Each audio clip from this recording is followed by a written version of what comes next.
لا شيء مما ترى تبقى بشاشته، يبقى الإله ويفنى المال والولد. لم تغن عنه رمز يوما خزائنه، والخلد قد حاولت عاد فما خلدوا. أين الملوك التي كانت لعزتها من كل باب إليها وافد يفد؟ انظر لمن ملك الدنيا بأجمعها، هل راح منها بغير القطن والكفن؟ پیامبر صلی الله علیه و آله و سلم خبر دادند که همانا مردم در روز قیامت عریان و پابرهنه و بدون ختنه محشور می شوند. پس عایشه گفت که ای رسول الله صلی الله علیه و آله و سلم، مردان و زنان به همدیگر نگاه می کنند. سلام و صلوات الله بر او باد به او گفت ای عایشه، قضیه خیلی شدیدتر از این است که کسی به دیگری نگاه کند. به همین جهت الله تعالی آن حال را توصیف کرد و فرمود روزی که آدمی از برادرش می‌گریزد و از مادرش و پدرش و از زن و فرزندانش، هر کسی را در آن روز کاری است که به خود مشغولش دارد. اولین کسی که در روز قیامت پوشانده می‌شود ابراهیم علیه السلام است. فرشته‌ها لباسی از بهشت می‌آورند و او را با آن می‌پوشانند که سلام و صلوات الله بر او باد.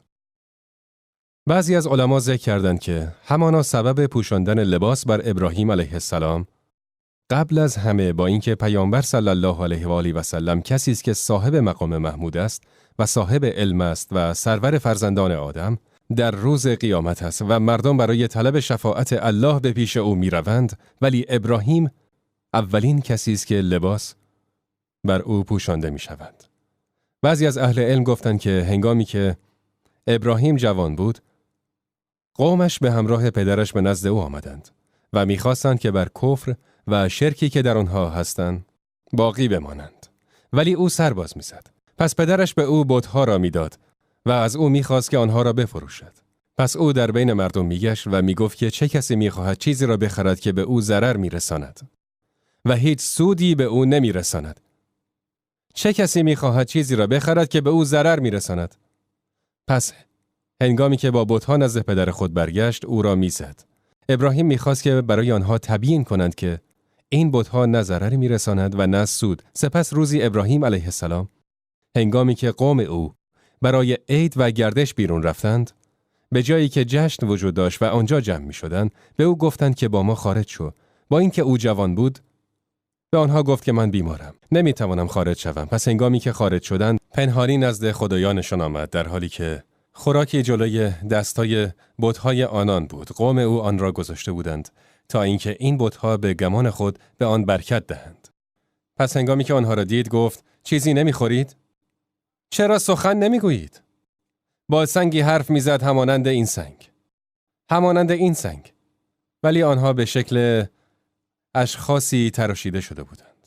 به جای اینکه آن سنگ به این شکل باشد، آن سنگ را به شکل اشخاصی تراشیده بودند و اعتقاد داشتند که این بت و این سنگ اگر باران از آنها قطع شود و آنها به نزد او بروند و برای او سجده کنند، آسمان خواهد بارید. این گونه به بت‌ها اعتقاد داشتند. اعتقاد داشتند که اگر بیمار شدند و آمدن نزد این سنگ سجده کردند، از بیماری رها خواهند یافت. و اعتقاد داشتند که آن سنگ به هنگامی که فقر به آنها چیره شود یا اینکه زمین خشک شود، اگر او را دعا کنند، دعای آنان اجابت می شود. پس به این اعتقاد داشتند. پس ابراهیم علیه السلام آنها را از این کار نهی می کردند، اما آنها موافقت نمی کردند و می خواستند که بر انجام این کار ناپسند خود باقی بمانند. پس این بت‌ها را از بین برد تا اینکه قوم او بدانند که این بت‌ها در حقیقت هیچ سودی به خود نمی رسانند. پس به نزد خدایان وارد شد و گفت چیزی نمیخورید، چرا سخن نمیگویید؟ حرف بزنید، چرا غذا نمیخورید؟ پس ابراهیم دید که خدایان هیچ جوابی به او نمیدهند و همینطور ساکت هستند و در نهایت دستی به قوت بر آنها زد. تبر را با دست گرفت و شروع به زدن آنها نمود. آنچنان زد تا اینکه تبر را در بزرگترین آنها قرار داد و سپس خارج شد. سپس هنگامی که قومشان شتابان برگشته بودند و مشتاق بودند که غذا بخورند و خدایان خود را ببینند. پس هنگامی که آنها را دیدند تعجب کردند. آنها خرد شده بودند و بر روی همدیگر تلمبار شده بودند. گفتند چه کسی این کار را با خدایان ما انجام داده؟ بیگمان او از ستمکاران است. گفتند چه کسی با خدایان ما چون این کرده است؟ بیگمان او از ستمکاران است.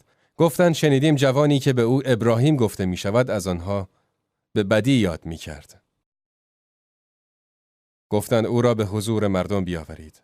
باشد که آنان گواهی دهند. پس ابراهیم علیه السلام را آوردند. پس هنگامی که در جلوی آنها ایستاد، گفتند ای ابراهیم، آیا تو چنین کاری را با خدایان ما کرده ای؟ گفت بلکه این بت بزرگ چون این کاری کرده است. گفت که این بت بزرگ دوست نداشت که این بت‌های کوچک با او عبادت شوند، پس آنها را خرد کرد. سپس ابراهیم گفت بلکه این بت بزرگ چون این کاری کرده است. مگر نمی‌بینید که تبر در سر آن آویزان است؟ از آنها سوال کنید، از آنان بپرسید. پس آنان به خود آمدند و گفتند بیگمان شما ستمگرید. سپس سرافکنده شدند و گفتند بیشک تو می‌دانی که آنها سخن نمیگویند. سپس ابراهیم گفت آیا به غیر از خداوند چیزی را میپرستید که هیچ سود و زیانی را به شما نمیرساند؟ وای بر شما، وای بر چیزهایی که به جای خدا میپرستید. آیا خرد نمیورزید؟ یعنی خدای شما نمیتواند به خود کمک کند، به خدایان خود یاری برساند. این یعنی که شما از آنها قوی ترید. اگر میخواهید کاری کنید او را بسوزانید. پس ابراهیم را آوردند و لباسهای او را از تن به در کردند برای اینکه او را به ذلت بکشانند. پس در روز قیامت اولین انسانی است که پوشانده می شود. لباسهای او را کندند و دست و پاهای او را بستند و آتشی افروختند و او را در منجنیق گذاشتند تا اینکه او را در آتش بیندازند. گفت ای آتش بر ابراهیم علیه السلام سرد و سلامت باش. ابو هریره گفت هنگامی که لباسهای ابراهیم را به خاطر دعوت کردن به توحید از او کندند و خواستند که او را به ذلت بکشانند، الله تعالی او را اولین کسی قرار داد که در روز قیامت پوشانده می شود.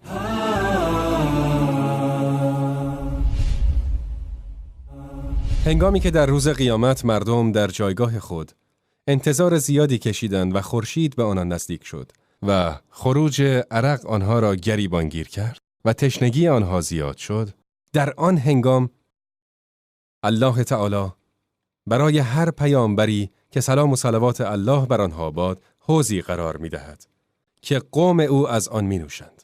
برای هر پیامبر حوضی قرار می دهد که قوم او از آن بنوشند. پیامبر ما صلی الله علیه و آله و سلم می فرمایند حوض من از ایله تا صنعا است. از ایله مرز سرزمین شام تا صنعا در یمن و در روایتی فرمود از ایله تا مکه. این بزرگی آن را میرساند. سپس فرمود سفیدتر از شیر و سردتر از یخ و شیرینتر از عسل. ظرف‌هایی که مردم با آن آب می نوشند، آن ظرف‌ها به تعداد ستارگان آسمان. کسی از مردم نگوید که من ظرفی پیدا نکردم که آب بنوشم. ظروف آن به مقدار ستارگان آسمان است و برای هر پیامبر حوضی وجود دارد و پیامبر صلی الله علیه و آله و سلم به مردم نگاه می کند و آنها را صدا می زند تا بنوشند. امت خود را صدا می زند. به او گفته شد که ای رسول الله چگونه کسی از امت خود را می شناسی که او را ندیدی؟ یعنی در روز قیامت ابوبکر و عمر، عثمان، علی، طلحه، زبیر و ابو قتاده را دعوت می کنی که بیا بنوش. تو مردمی را که به تو ایمان آوردند و آنها را ندیدی چگونه دعوت می کنی؟ پیامبر صلی الله علیه و آله و سلم با اصحاب خود در مورد ما صحبت می‌کرد. پیامبر صلی الله علیه و آله و سلم فرمود: دوست داشتم اگر میشد برادرانم را ببینم. به او گفتند که آیا ما برادران تو نیستیم ای رسول الله؟ فرمود: شما اصحاب من هستید. برادران من کسانی هستند که بعد از من میآیند و هر کدام از آنها دوست دارد که اگر میشد نفس خود و اموال خود را بدهد تا مرا ببیند. یعنی نفس خود و اموال خود را میدهد تا رسول الله را ببیند. صحابه گفتند: ای رسول الله، چگونه کسی از امت خود را میشناسی که هرگز او را ندیدی؟ چگونه آنها را میشناسی در حالی که در آنها عرب، عجم، سفید، سیاه، زرد، قرمز، برنزی همه رنگ وجود دارد؟ چگونه آنها را میشناسی ای رسول الله؟ سلام و صلوات الله بر او باد. فرمود: همانا امت من در روز قیامت بر اثر وضو با روی و دست و پای سفید میآیند. پس میآیند در حالی که در آن سفیدی نور و روشنایی وجود دارد به علت شستن رویشان به هنگام وضو. اما تهجیل سفیدی است که در دست و پا می باشد. پس امت پیامبر صلی الله علیه و آله و سلم با این وصف می آیند در حالی که به همراه مردم عریان و پا برهنه هستند. می آیند اما با این صفات نیک وصف شده‌اند. در آن هنگام پیامبر اکرم صلی الله علیه و آله و سلم آنها را به این حوض دعوت می کند. این حوض را الله تعالی به واسطه رودی از بهشت آب می رساند. این رود بهشتی همان است که این حوض از آن تغذیه می کند و مردم برای تقرب به درگاه پروردگار از آن می نوشند و هر کسی که یک بار از آن نوشید هرگز بعد از آن تشنه نمی شود و هر کسی که از خوردن آن منع گردید تشنه می ماند تا ابد تشنه می ماند. به همین سبب هر کسی وارد آتش شد در حالی که از حوض پیامبر صلی الله علیه و آله و سلم ننوشد، عقوبتش تشنه ماندن در طول مدت زمان مکث در جهنم است. ما کوثر را به تو اعطا کردیم. این رود بهشتی همانی است که این حوض از آن تغذیه می کند و مردم برای تقرب به درگاه پروردگار عالمیان از آن می نوشند. و هر کسی که یک بار از آن نوشید هرگز بعد از آن تشنه نمی شود و هر کسی که از خوردن آن منع گردید تشنه باقی می ماند. به همین سبب است که هر کسی وارد آتش شد در حالی که از حوض پیامبر صلی الله علیه و آله و سلم ننوشید، عقوبتش تشنه ماندن در طول مدت زمان مکث در جهنم است. اقوامی در روز قیامت از حوض پیامبر صلی الله علیه و آله و سلم رانده می شوند و آنها کسانی هستند که به او سلام و صلوات الله بر او باد ایمان آوردند و بعد از وفاتش مرتد شدند. به همین جهت هنگامی که ابوبکر که خداوند از او راضی باشد تعداد مرتدین را دید، مردم را برای جنگ با آنها جمع کرد و می گفت به الله قسم با کسی که بین نماز و زکات جدایی بیندازد می جنگم. رضای الله بر او باد با آنها پیکار کرد به خاطر اینکه این مرتدان منتشر نشوند و اگر الله تعالی ایستادن ابوبکر و عمر و عثمان و علی و صحابه گرامی را برای اسلام میسر نمی ساخت که زمام را در دست بگیرند، مرتدها زیاد می شدند. به همین جهت بعضی از اقوام از حوض پیامبر صلی الله علیه و آله و سلم رانده می شوند و آنها کسانی هستند که در حیاتش به او ایمان آوردند و ممکن است که ایمان آنها به خاطر دنیا یا مال یا غنیمت باشد، اما هنگامی که او فوت کرد از دین خود برگشتند. آنها از آن حوض بهشتی رانده می شوند.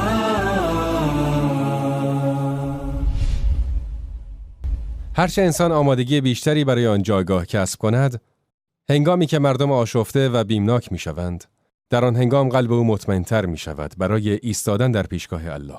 پس قلبش دارای اطمینان بیشتری از دیگران است.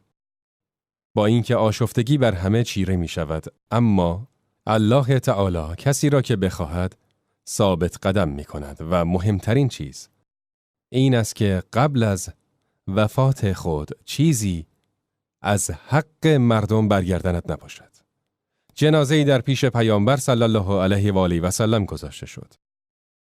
پس پیامبر صلی الله علیه و آله و سلم فرمود قبل از اینکه نماز بخواند به اصحاب خود فرمود آیا قرضی بر او هست؟ صاحب این جنازه آیا قرضی بر او هست؟ گفته شد بله ای رسول الله، بر او 2 دینار قرض است. پس پیامبر صلی الله علیه و آله و سلم روی برگرداند و فرمود بر جنازه دوستتان نماز بخوانید. چرا که در بازپس دادن آن کوتاهی کرده، برای چه آن را به تأخیر انداخته؟ بر جنازه دوستتان نماز بخوانید. به خاطر اینکه موعظه‌ای باشد برای دیگر کسانی که بر آنها قرض است. پس ابو قتاده ایستاد و گفت ای رسول الله، 2 دینار را من میدهم. تمام شد. از گردنش ساقط و بر گردن من افتاد. پس پیامبر صلی الله علیه و آله و سلم تأکید کرد که حق بدهکار را میپردازی تا اینکه از میت ساقط شود؟ گفت بله ای رسول الله. پس پیامبر صلی الله علیه و آله و سلم تکبیر گفت و بر او نماز خواند. سپس ابو قتاده را در شب دید و به او گفت که در مورد آن 2 دینار چه کار کردی؟ به او گفت ای رسول الله، کمی پیش از دنیا رفت. یعنی زمانی من پس میدهم، اما هنوز وقتی نگذشته. پس پیامبر صلی الله علیه و آله و سلم ساکت شد. سپس او را بعد از آن دید. به او گفت که در مورد 2 دینار چه کار کردی؟ به او گفت ای رسول الله، من آنها را ادا کردم. رسول الله به او فرمود الان مرقدش را بر او خنک کردی. الان ممکن است که این مرد در داخل قبرش آسوده باشد. الان مرقدش را بر او خنک کردی. و پیامبر صلی الله علیه و آله و سلم دارایی چندانی نداشت که بتواند به ضعیفان کمک کند. اما او بعد از آن فرمود هر کسی مال و عیالی را ترک کرد، آن برگردن من است. به همین جهت اهل علم ذکر کردند که همانا انسانی که به علت شدت فقر قرض بگیرد، یا انسانی که فرزندش مریض شده یا که از درس خواندن باز مانده، یا ممکن است ماشینش خراب شده باشد، یا برگردنش اجاره خانه افتاده باشد، یا نیاز به درمان داشته باشد، یا چیزهای دیگر و نیازمند پول است و پولی ندارد و قرض میگیرد. پس رفت و قرض گرفت. در حالی که او تلاش میکنه که پس بده. هر بار سعی میکنه، به دنبال کار میگرده، سعی میکنه پس بده، اما نمیتونه که این اموالو پس بده. نه به سبب تنبلی و نه به سبب رفاهیت. همان گونه که متاسفانه بعضی از مردم انجام میدن. میبینی که 50,000 به این بدهکاره و 10,000 به اون یکی بدهکاره. ولی میبینی هر بار که گوشی جدید یا کامپیوتر جدیدی وارد بازار میشه، اول از اینکه در میاد اون میره میخره و هیچ کامپیوتر مدل جدیدی نمیاد مگر اینکه اون میره و اونو میخره و میبینی که در هر عیدی لباسهای نو بر تن او و فرزندانش وجود داره و میبینی که ممکن است ماشینش از بهترین ماشین ها باشه و اگه یکی تماس گرفت یا یکی با اون تماس گرفت انقدر حرف میزنه بدون اینکه به مقدار پول این مکالمه اهمیت بده. مردم میگن ای برادر، به جای اینکه این اموال رو در راه رفاه شخصی خودت صرف کنی، بیا و پولهای ما رو پس بده. این کسی است که گناه برگردن او وجود دارد. اما کسی که نتواند پس بدهد، انسانی که نتواند پس بدهد، یعنی فقیر باشه و فقر رو تا زمانی که از دنیا رفت ادامه پیدا کنه و چیزی پیدا نمی کرد که با آن گرسنگی فرزندانش رو برطرف کنه، همانا الله تعالی صاحب اموال در روز قیامت را از او راضی می گرداند.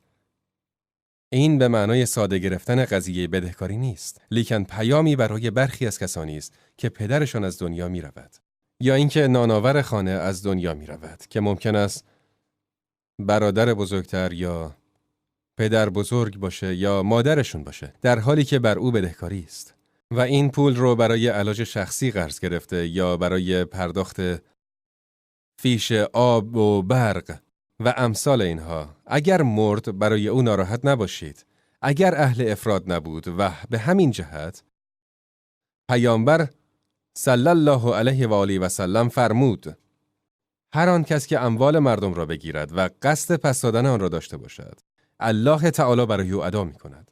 او به سبب زیادی نیاز قرض گرفت و در دل خود قصد می کند که در اولین فرصتی که پول پیدا کند پس می دهد و حرص می ورزد و جستجو می کند و کار می کند، اما به او رزق داده نشد، رزقش زیاد نشد. الله بدهی او را ادا می کند و از رحمت و کرم الله در روز قیامت صاحب مال را راضی می گرداند. سپس پیامبر اکرم فرمودند هر آن کسی که اموال مردم را برای تلف کردن از آنها بگیرد، الله او را تلف می کند. اموال مردم را اخذ کرد و با آن هر چه می‌خواهد انجام می‌دهد و آن را هدر می‌دهد. پس این را الله تعالی تلف می‌کند و در روز قیامت از حسنه‌های این شخص گرفته می‌شود و به طلبکاران داده می‌شود. به همین جهت آمادگی حقیقی برای لقای الله تعالی و ایستادن پیش روی او و برای نوشیدن از حوض پیامبر ما صلی الله علیه و آله و سلم آمادگی کامل می‌خواهد و این کار انسان‌های صالح است. لشیء مما ترى تبقى بشاشته يبقى الإله ويفنى المال والولد لم تغن عن هرمز يوما خزائنه والخلد قد حاولت عاد فما خلدوا أين الملوك التي كانت لعزتها من كل باب إليها وافد يفد انظر لمن ملك الدنيا بأجمعها هل راح منها بغير القطن والكفن